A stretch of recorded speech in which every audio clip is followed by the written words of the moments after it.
नमस्कार, आप देख रहे हैं भोजपुरिया न्यूज दर्शन। सारे जहां से अच्छा हिंदुस्तान हमारा। वंदे मातरम। आजादी के जश्न में डूबे इस माहौल में सारा राष्ट्र गणतंत्र दिवस की 79वां वर्षगांठ मना रहा है। इस अवसर पर शुभकामना संदेश आया है विभिन्न क्षेत्रों से। अनुमंडल क्षेत्र विक्रमगंज के काराकाट प्रखंड के देव ग्राम पंचायत के मुखिया सुचित्रा सिंह के प्रतिनिधि अजय कुमार सिंह की ओर से इन्होंने अपने ग्राम पंचायत देव के किसानों, प्रखंड एवं जिले सहित प्रदेशवासियों, पदाधिकारीगण तथा आम जनमानस को 15 अगस्त की हार्दिक शुभकामना तथा बधाइयां दी है।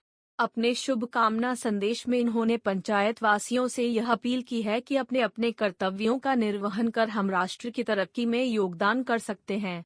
अपने पंचायत को हम सब मिलकर एक आदर्श पंचायत बना सकते हैं और राष्ट्र के विकास में भागीदार बन सकते हैं। इस अवसर पर इन्होंने अपने पंचायत को स्वच्छ रखने एवं भ्रष्टाचार से बचने में पूर्ण सहयोग करने का आग्रह किया तो वही समय पर अपने मतदाता सूची में नाम संधारण कराने में सभी लोगों का सहयोग अपेक्षित बताया। जय हिंद, जय भारत।